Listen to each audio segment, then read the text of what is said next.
¿Cómo organizar una conferencia sobre Basadre? ¿Cómo organizar una conferencia sobre este tema?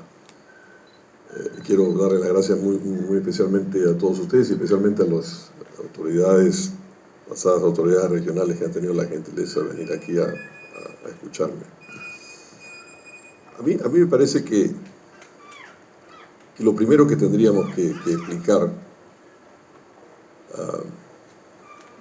es dónde está ubicado Basadre, dónde está ubicada la generación de Basadre. Basadre nació en Tacna, si no recuerdo mal, el 12 de febrero de 1903. Murió en Lima en 1980, así don Jorge tenía 77 años cuando murió. No recuerdo exactamente bien cuándo lo conocí, pero debe haber sido alrededor de 1972 o 73, donde un sobrino suyo, un gran economista, Felipe Ortiz de Ceballos, me llevó a verlo. Tenía una casa muy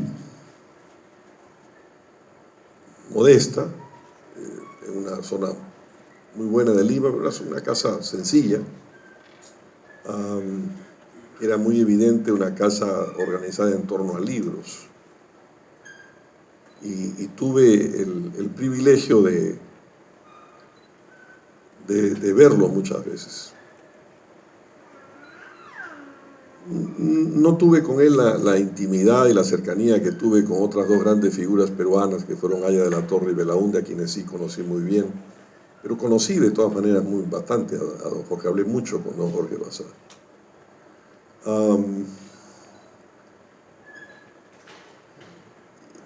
Era una persona con la que se podía hablar de muchos temas.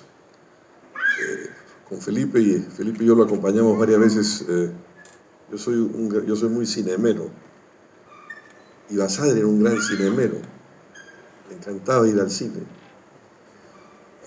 De hecho, como joven había sido crítico de cine y de literatura. Yo creo que el primer libro de don Jorge, sí, debe ser el primer libro de don Jorge, se publica curiosamente a la limón, como se dice en términos taurinos, con Luis Alberto Sánchez. Es un libro que se llama Equivocaciones. Son dos carátulas invertidas. Yo tengo la edición original. Y dos carátulas invertidas, en una está el libro de Sánchez, que diría yo se llamaba, creo, Se han sublevado los indios, y el otro libro de Equivocaciones de Basadre, un libro de críticas literarias. A mí me da la impresión que don Jorge hubiera podido seguir esa vía, la vía de un crítico literario, pero ya había un compañero de generación que era Sánchez, un poco mayor que él. Sánchez había nacido en 1900, y Sánchez era un trabajador enloquecido, era un hombre que producía de manera muy prolífica. Yo creo que don Jorge sintió en un momento, hombre, ese campo de la literatura y de la crítica literaria ya está ocupada. Había otra gran figura de esa generación, no, él es un poco mayor, pero muy cercano en edades, que es otro gran historiador, Raúl Porras. Pero Porras había concentrado en los temas más de la conquista, de los cronistas de la conquista. Creo que don Jorge fue orientándose hacia la historia de la República. Pero esto naturalmente también es explicable por dónde nació y por cómo fue su vida.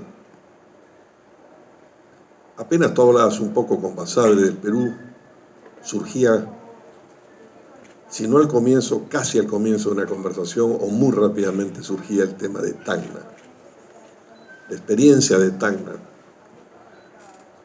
No la experiencia cuando él vuelve hacia 1925 y 1926 para el referéndum, que no se llega a realizar en ese momento, donde le cae la famosa pedrada, del cual hay una famosa foto histórica. No me refiero a esa experiencia ya de un Basadre más bien maduro, sino a la experiencia infantil de Basadre. Yo creo que cuando muere don Carlos Basadre, y Forero, que era el padre, doña Olga y Jorge Basadre se van a Lima diría hacia 1912. Entonces la experiencia de la que hablaba siempre Basadre de Tacna era una experiencia muy infantil, era una experiencia en consecuencia raigal, de raíz, una experiencia muy profunda. Pero decía yo al comienzo que, acá tengo un oyente muy calificado, que, o con la enana que no se ve electrocutar ahí, ¿cómo lo ubicamos en las generaciones del Perú? Creo que esto es importante para que nosotros podamos tener una idea del panorama intelectual al cual forma Basadre y su generación. ¿Cuáles son las grandes generaciones que pensaron el Perú? Que pensaron, no nos vamos a ir hasta Garcilaso, vamos a hablar de la República.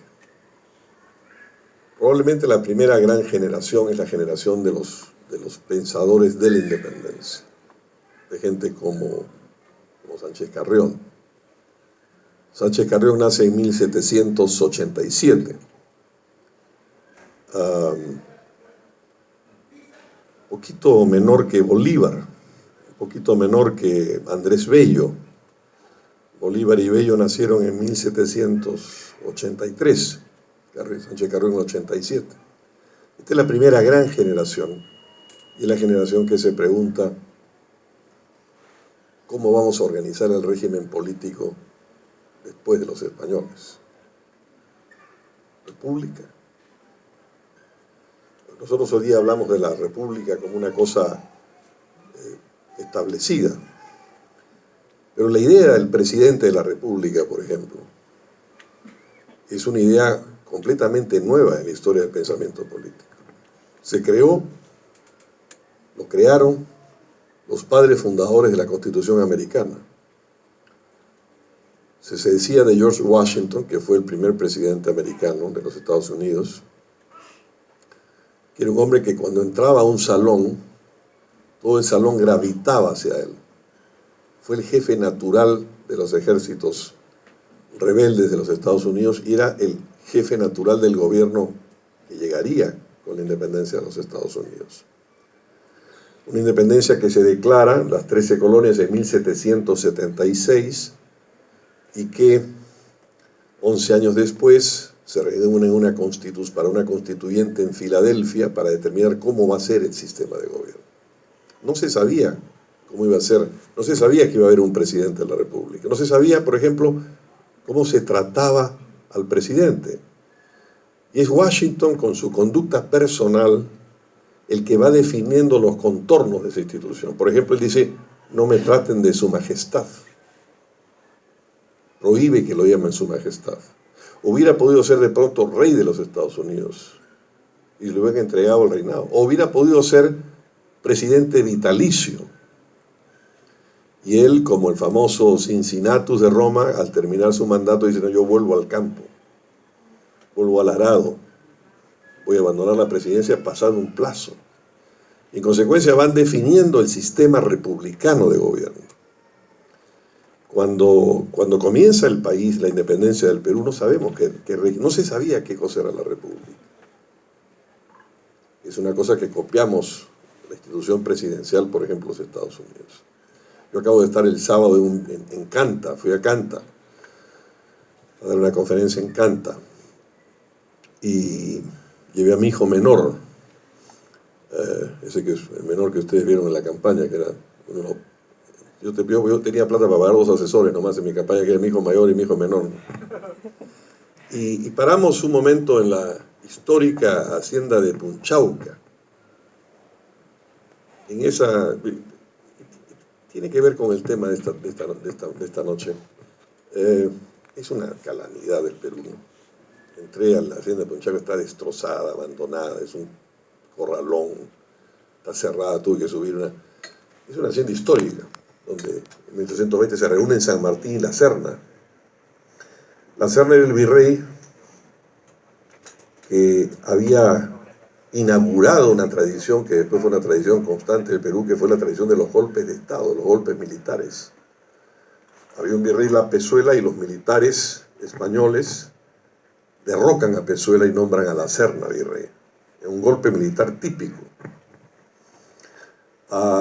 Frente al hecho consumado, la corona española, bueno, dice, ¿qué vamos a hacer? Hay que reconocerlas, pero fue un golpe militar. Y se reúnen San Martín, en la Serna, y San Martín le propone, es un acontecimiento histórico, el Perú hubiera podido cambiar de dirección. Es una calamidad de gobiernos peruanos tan ineptos. Hay un enorme cartelón de 8 metros del ministro de Cultura del gobierno Humala, puesto hace años, y no han hecho nada. Y reconstruir esa casa debe costar unos 400, 500 mil soles. Que sería un lugar histórico donde podrían peregrinar los presidentes vecinos cuando vengan, podría ser un centro de eventos, y es un centro histórico muy importante, porque en esa reunión San Martín le propone a la Serna: reconozcan ustedes la independencia del Perú y de Chile y de Argentina, y a cambio de eso nosotros instauramos una monarquía parlamentaria y ponemos de rey a un príncipe español. La Serna le dice: no tengo órdenes de Madrid, no sé qué hacer. Si hubiera dicho sí, el destino de Perú hubiera sido distinto, hubiera sido muy parecido seguramente al de Brasil. Brasil en todo el siglo XIX, mientras el resto de los países de América Latina se estaban desordenando en guerras civiles y en caudillos militares, tuvo un imperio. ¿Por qué? Porque quien se muda al Brasil cuando en Portugal y España Napoleón y el ejército, los ejércitos de Napoleón invaden la península ibérica, la corte portuguesa entera, con el rey, João, se embarca en unos barcos hacia su posesión colonial en Brasil, escoltado por barcos ingleses. Y cuando llegue el momento de la independencia brasileña en 1822, quien proclama la independencia es el hijo del rey portugués, que es más o menos como que la independencia del Perú hubiera sido decretada por el hijo de Fernando VII. Si hubiera aceptado la Serna, quizá me he distraído un poco de esta cosa de las generaciones, pero la visita a Punchauca el sábado me ha traído esta reflexión que comparto con ustedes. Si hubiera aceptado esa propuesta, el Perú hubiera tenido de pronto un destino histórico similar al de Brasil, y hubiéramos tenido un siglo XIX muy tranquilo, sin los desórdenes que tuvimos en las guerras civiles de casi 25 años hasta Castilla, que desangraron el Perú, que desangraron el campo peruano, que desangraron las minas peruanas y que empobrecieron al Perú. Entonces, esa primera generación de pensadores como Sánchez Carrión, o Luna Pizarro, o Vidaurre, en fin, hay muchos nombres. Esa primera generación, el tema de esa generación es el tema de qué régimen político iba a tener el país independiente. Luego vino estoy simplificando un poco, un mosaico de pensadores y de gente muy, muy complejo y con muchos nombres, pero para tratar de sintetizar y de poner unos cuantos trazos y unas cuantas líneas. La segunda gran generación es la generación digamos, de Bartolomé Herrera y de José Gálvez, que es el enfrentamiento ya no de qué tipo de régimen se va a tener en el Perú, sino ¿somos liberales o somos conservadores? ¿Tenemos una constitución autoritaria o tenemos una constitución liberal? Fue el gran debate. Herrera había nacido, si no me equivoco, no me equivoco porque sé cuándo nació, en 1808, y muere Bartolomé Herrera, el gran clérigo, el gran pensador de la derecha peruana, que se hace muy famoso por un famosísimo discurso en la muerte de Gamarra. Gamarra muere, como ustedes saben, en Ingavi en 1841, en que Bolivia nos gana la batalla. Yo conozco desde niño esa batalla porque la ganó mi tatarabuelo Vallivian, que era presidente de Bolivia. Y muere ahí Gamarra. Se dice que Gamarra tenía en su casaca de combate las poesías de Horacio en latín. Yo creo que esa es una leyenda, pero en todo caso, ante la muerte de Herrera es un famosísimo sermón fúnebre. Entonces, esta es la gran generación, la segunda gran generación de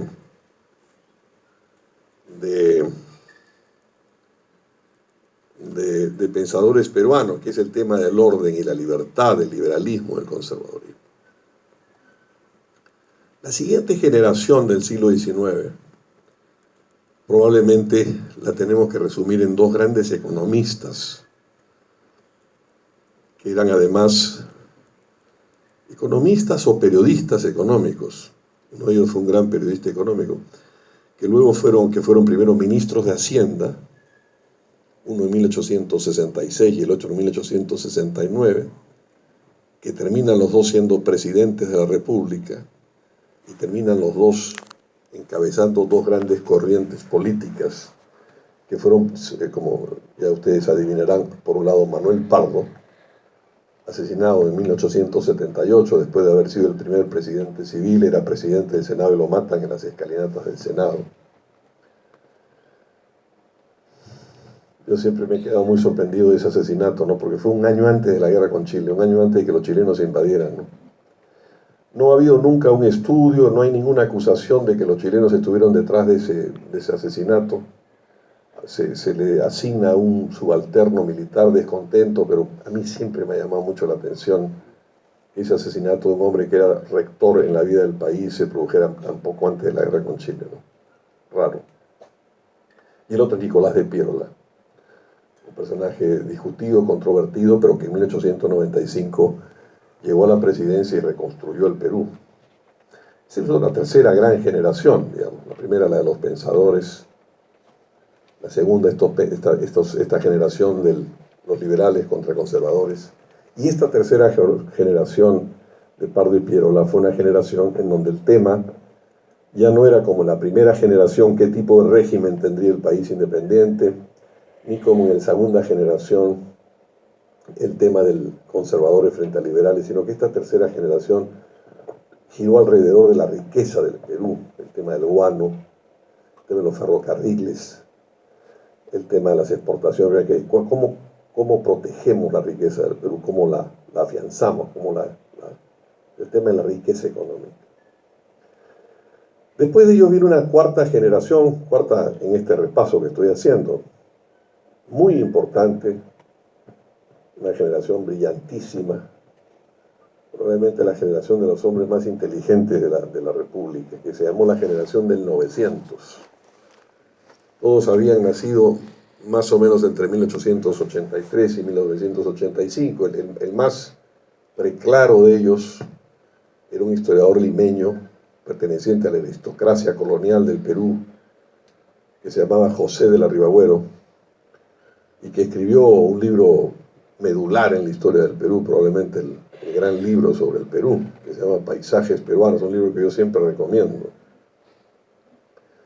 O otro personaje de esa generación muy importante, Víctor Andrés Belaúnde, arequipeño, tío carnal del presidente Belaúnde, o Francisco García Calderón, un gran pensador, un gran ensayista, hijo de un jurista, Francisco García Calderón Landa, que es quien reemplaza a Piérola en 1881 en la presidencia provisional. La oligarquía limeña abandona a Piérola, que está en la sierra peleando, cosa que la gente no recuerda bien porque lo atribuye solamente a Cáceres esa gesta.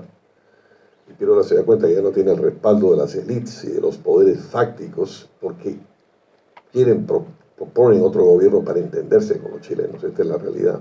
Y entonces entra García Calderón de presidente en lo que se llamó el gobierno de la Magdalena. Luego García Calderón Landa se porta muy bien porque lo llevan, no acepta firmar lo que los chilenos quieren y va preso a Chile. Y en Chile nace alguno de sus hijos, entre ellos nace otra de las grandes figuras del 900, que es Francisco García Calderón Rey, hijo de este García Calderón Landa. Francisco García Calderón Rey se va a la familia García Calderón a Europa muy joven, en 1906. Casi nunca volvieron. Francisco García Calderón Rey volvió por 2 meses, en 1909, en diciembre, para casarse con su esposa, y en enero del año 10 volvió a Europa, y no volvió hasta 1947. Ya estaba un poco mal de la cabeza.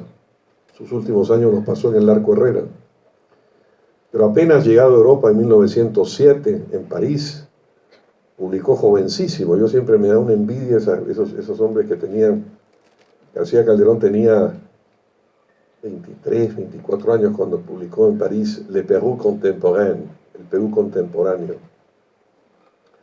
Los peruanos somos tan cretinos a veces que así como no recuperamos Punchauca, ese libro de García Calderón, que es un libro fundamental sobre el Perú, se publicó en español por primera vez. Se había publicado en Francia en 1907. ¿Saben qué año se publicó? Lo tradujo Sánchez y lo publicó Luis Alberto Sánchez. Se publicó por primera vez en el Perú en 1981. 74 años después de que se había publicado. Pero esa fue una generación muy brillante. Y a esa generación le sucede otra generación, que es la generación a la que forma parte don Jorge Basadre, que es la generación del centenario. Esta generación anterior de los arielistas, de lo que se preocupa, el tema que les preocupa es el orden. ¿Qué pasa con qué? ¿Por qué hay este desorden en América Latina? Es una generación contemporánea de otros escritores y pensadores en América Latina que se preocupan de lo mismo. ¿Por qué hay anarquía en América Latina? ¿Por qué hay este desorden constitucional, hay estos golpes de Estado, esta incapacidad para acumular la riqueza y para dirigirla? Entonces surge el tema del orden. Es una generación que está muy obsedida por eso. Y luego viene la otra, que es la de don Jorge, la de Luis Alberto Sánchez, de alguna manera, aunque era mayor que ellos, está englobado con ellos porque nació un poquito a caballo entre las dos generaciones, alguien como Aya de la Torre, que nació en 1895. Y se ha llamado a esta Jorge Guillermo Leguía, otro historiador, hijo del don Germán Leguía Martínez, que fue primer ministro de Leguía. Por tanto, Jorge Guillermo Leguía era sobrino del presidente Leguía.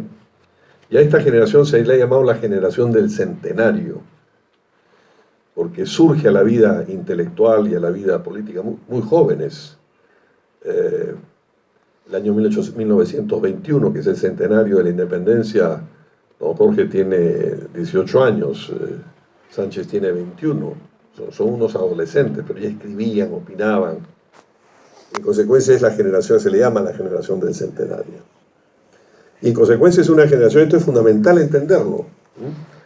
Ustedes no escucharán esto que estoy hablando en la televisión, ni en los debates de la prensa, porque los debates de la prensa en el Perú y los debates de la televisión se han convertido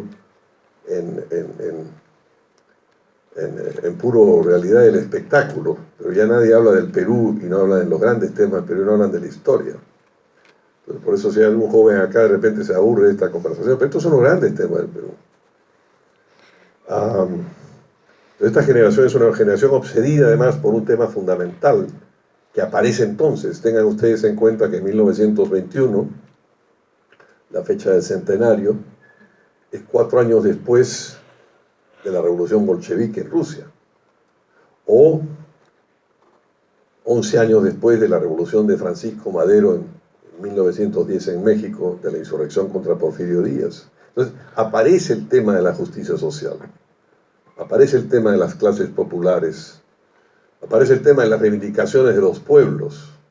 Es una generación con un contenido social muy fuerte, es la generación de Mariátegui también. Mariátegui había nacido el mismo año que Aya de la Torre, murió muy joven, en 1930, muy joven. Entonces, esta es la generación de Basadre. No se puede entender a Basadre si uno no entiende cómo se ubica esta generación suya en los escalones y en la historia de las generaciones que pensaron la República. Y por ello quería haber introducido este primer punto de introducción. La segunda cosa que yo quisiera señalar esta noche, que hay probablemente en la generación del 900 2 libros fundamentales, que son Paisajes peruanos y el Perú contemporáneo, pero en la siguiente generación hay 3 libros fundamentales, que son los libros fundamentales probablemente del siglo XX peruano para pensar el Perú. 2 de ellos se publicaron en 1900, o se escribieron en 1928, porque Uno de ellos no se publicó el 28, sino se publicó tardíamente en 1936, pero estaba publicado como artículos desde antes.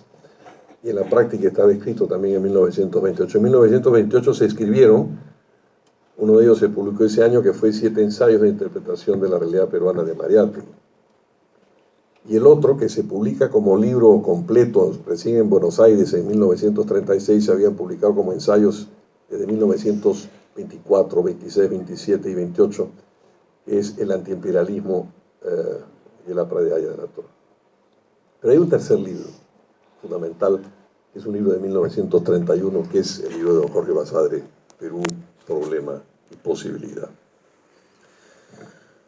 Tengo que sacar mis anteojos para ver qué cosa he escrito acá. ¿En qué es diferente este libro, del cual estamos celebrando ahora 85 años? ¿En qué se distingue? Muy importante. Perú, Problema y Posibilidad es un libro con una serie de capítulos que incluyen una revisión de lo que fue Piero, de lo que fue Leguía, el arte de José Sabogal, el tema de la mujer en el Perú, la idea de la riqueza y el trabajo en el incanato, en la colonia. Son capítulos sucesivos de Perú, Problema y Posibilidad. Pero lo que es un libro, por tanto, de revisión de la evolución histórica del Perú. En consecuencia,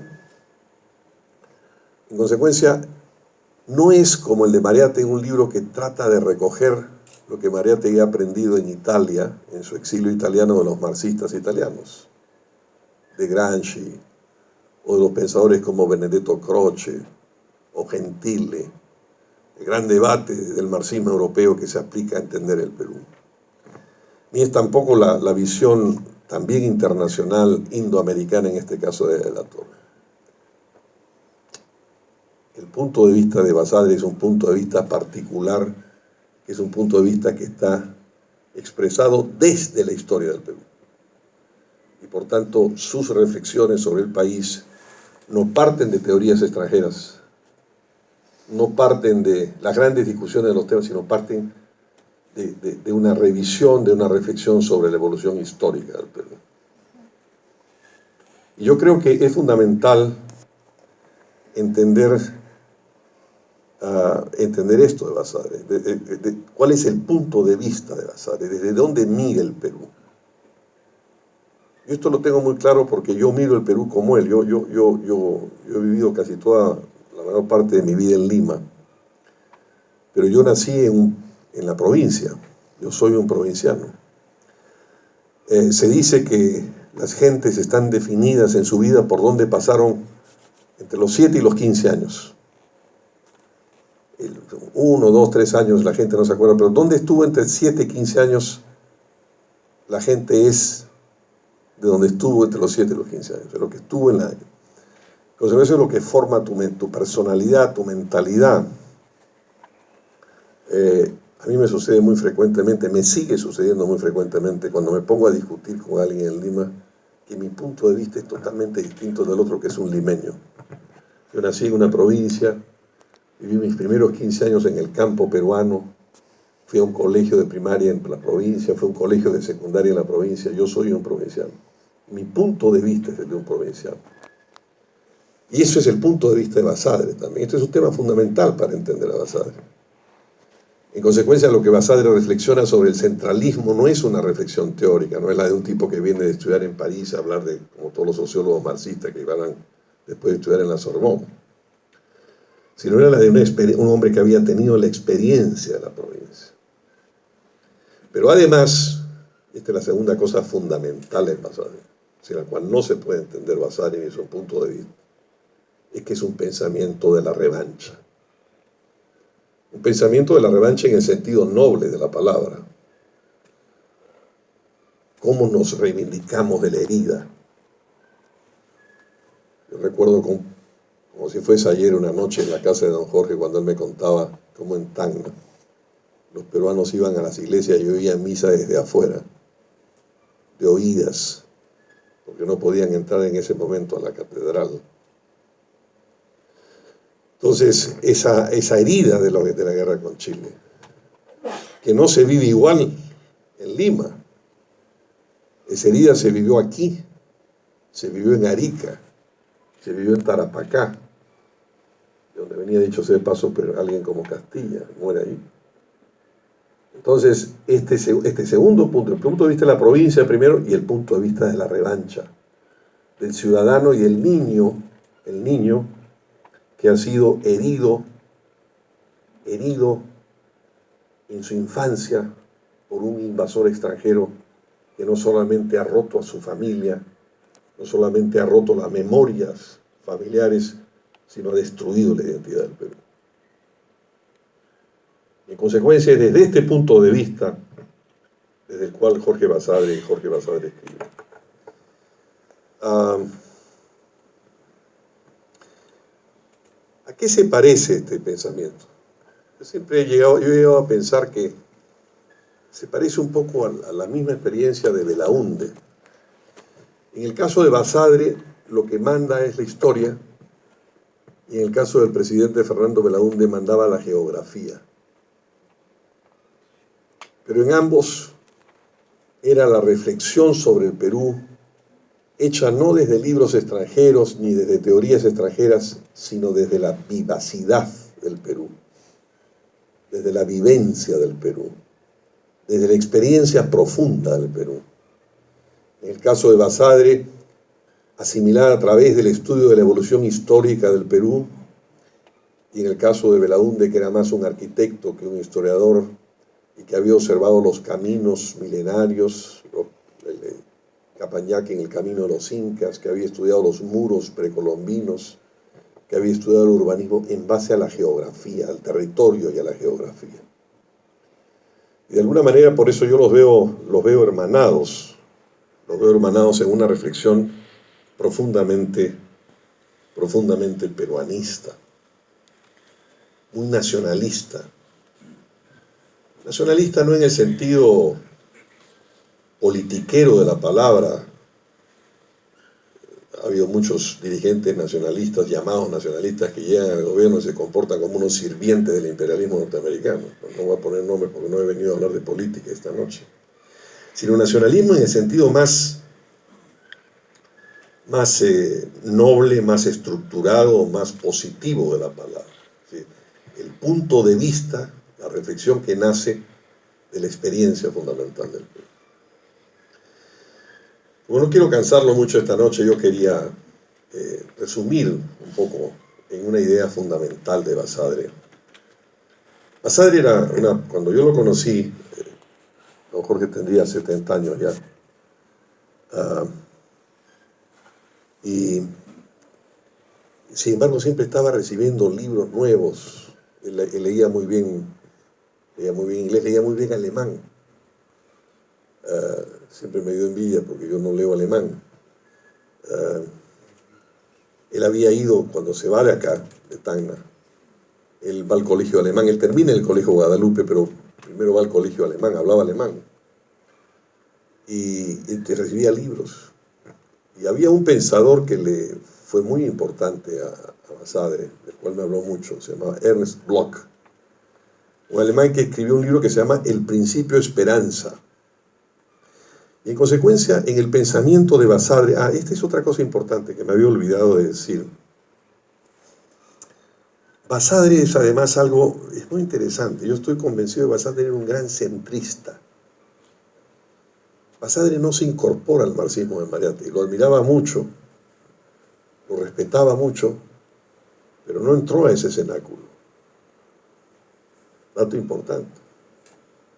Y luego don Jorge, vamos a hacer la última revisión de su vida para que ustedes entiendan al personaje, que es de lo que he venido a hablar. Don Jorge se va del Perú con una beca a los Estados Unidos en 1931. Cuando está avanzando su beca, San Marcos se cierra, entra en esos recesos por razones políticas, y Basadre entonces, aprovechando que conocía perfectamente la lengua alemana, se va a Alemania. Y Basadre se queda en el extranjero hasta 1935. Es bien curioso, y otra vez la comparación con Belaúnde es muy interesante.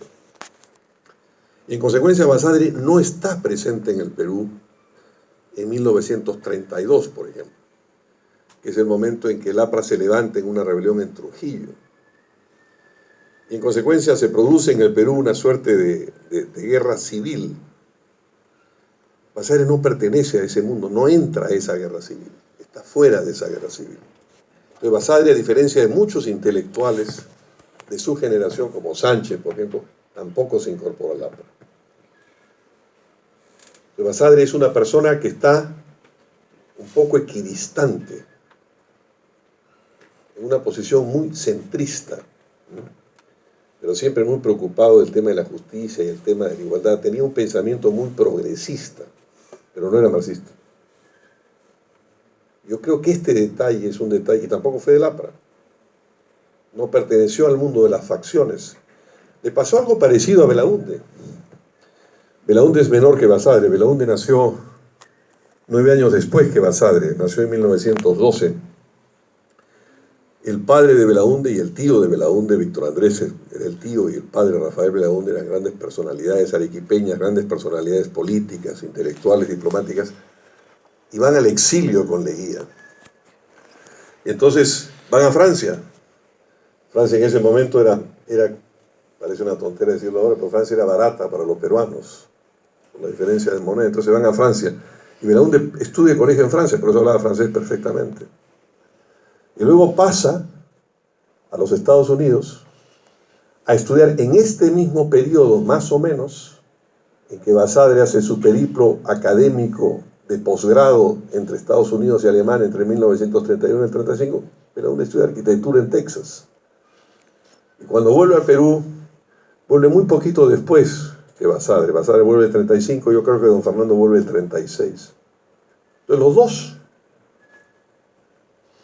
que luego estaría su pensamiento inspirado, promovido, ensimismado por la experiencia del Perú, en un caso por la historia y en otro caso más por la geografía, pero en ambos casos muy unidos en la experiencia de la peruanidad, no participan de la guerra civil intelectual del principio de los años 30. Y en consecuencia vienen con una visión más independiente, más fresca, más novedosa, más renovadora.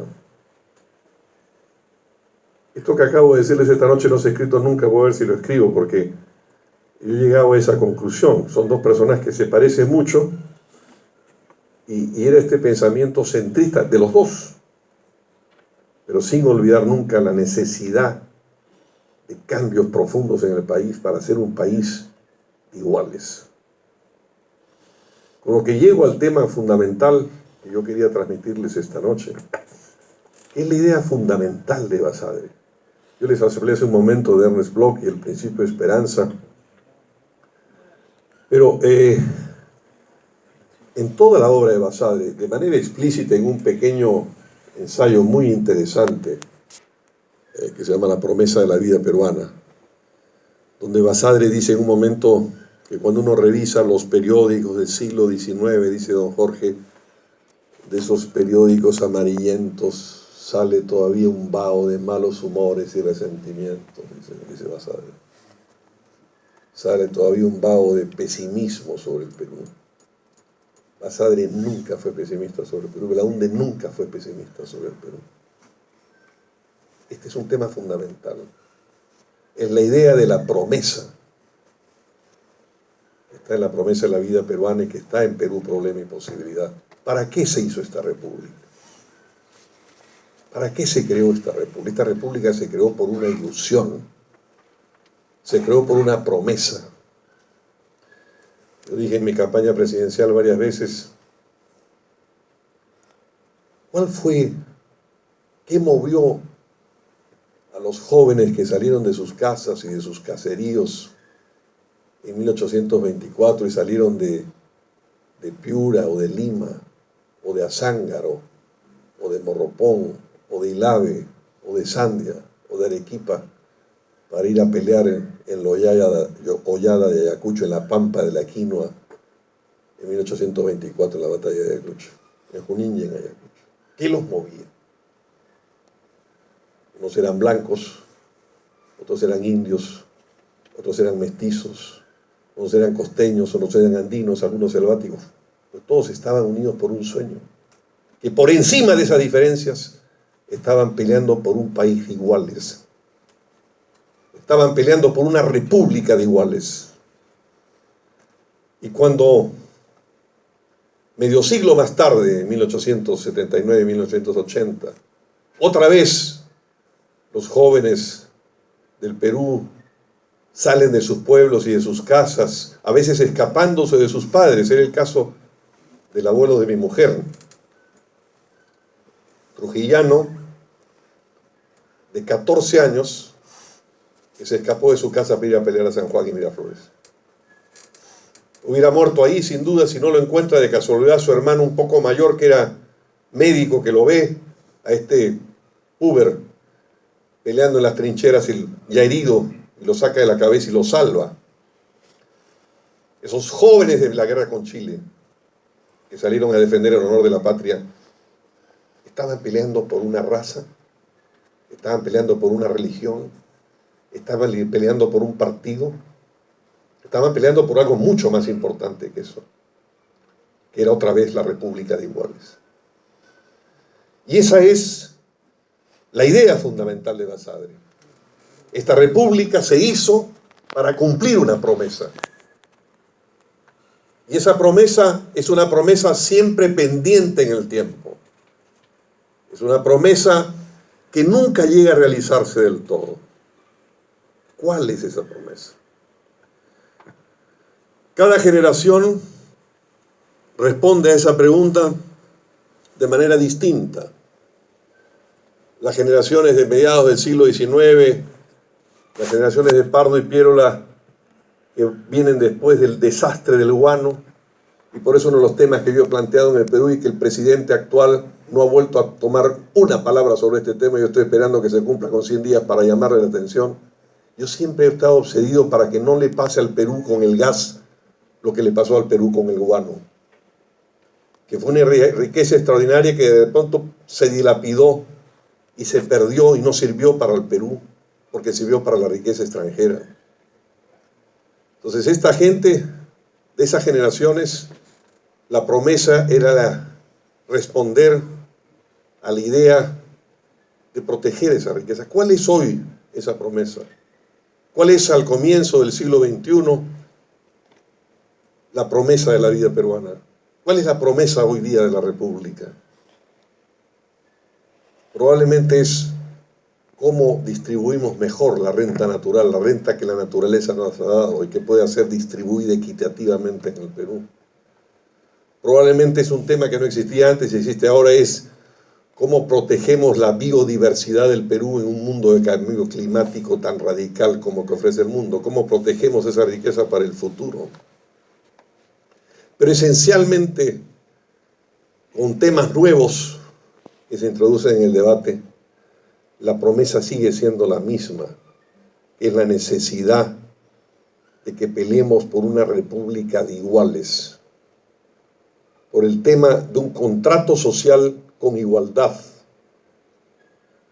Esto no significa desconocer la riqueza que genera el sector privado, ni creer que es el Estado el que hace la riqueza, pero sí saber que nosotros tenemos que pelear y que tenemos que organizarnos para que la distribución de esos recursos sea equitativa en el Perú, que cerremos las brechas tan alarmantes que hay en el Perú. Yo traté de expresarlo en mi campaña presidencial, pero es una obsesión que tengo desde hace mucho tiempo. Yo estoy convencido que la tarea histórica de mi generación, yo creo que hubiera sido la tarea fundamental mía como presidente, es cerrar la brecha del sur andino con el resto del Perú. Ya que hemos hablado tanto de historia esta noche, antes de terminar, yo quiero recordar que a principios del siglo XIX el Perú estuvo a un tris de partirse en dos estados. En la época de la Confederación Peruano-Boliviana, un estado norperuano y un estado surperuano. El estado norperuano, Lima y el norte, estaban mucho más unidos, por ejemplo, a Chile. Comerciaban con Chile. Se exportaba el azúcar de La Libertad por los puertos de Salaberry o de Chicama o de Samanco y se intercambiaba por trigo chileno.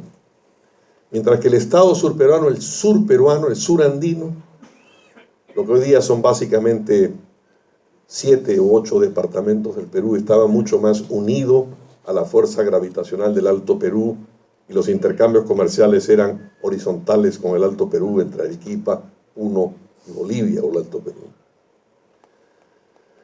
Y estuvo a punto de partirse, y cuando uno, el otro hace un tiempo ya largo, yo a unos estudiantes a los cuales estaba yo dictando clases en San Marcos, les dije, háganme un mapa del Estado surperuano. Me lo trajeron. En la clase siguiente le dije, ahora me traen un mapa de las regiones del sur andino actual del Perú. Y cuando trajeron, ahora van a ustedes a comparar los dos mapas. Y son casi idénticos. El sur andino del Perú, sus fronteras calzan casi milímetro con la frontera de ese viejo Estado surperuano que estuvo a punto de Perú de partirse en dos. Y el Perú sigue dividido en dos. Andrés de Santa Cruz, el mariscal Santa Cruz, uno de los grandes personajes de la historia sudamericana, no quería entrar a Lima. Le dijo siempre a su secretario y confidente español, José Joaquín de Mora, no puedo pasar el Apurímac. Si paso el Apurímac me pierdo. El Apurímac, el río Apurímac, ese río Apurímac que José de la Ribagüero en Paisajes Peruanos dijo que era gigante voz de la patria, río sacro de los vaticinios. Y Bolívar mismo dijo, algún día, dijo Bolívar, el Perú se partirá en el Apurímac. No se ha partido, ni se partirá, pero ya hay una división geográfica que ha sido también una división histórica y social. Y es fundamental cerrar esa brecha histórica. Todas estas cosas que estoy diciendo las digo en Tacna, no se entienden en Lima. Cuando uno conversa con los economistas neoliberales a los que yo me enfrenté y que dominan los medios de comunicación, que destrozaron mi candidatura porque yo no había comido un chicharrón, no entienden esta discusión, no han estado nunca en el Apurímac. Y esta es la brecha histórica que tenemos que cerrar. Esta es la brecha histórica que tenemos. Este es un país que tenemos que, por ejemplo, no puede existir una corporación de medios que tenga el 50% de los mercados de la televisión y el 80% de los medios impresos.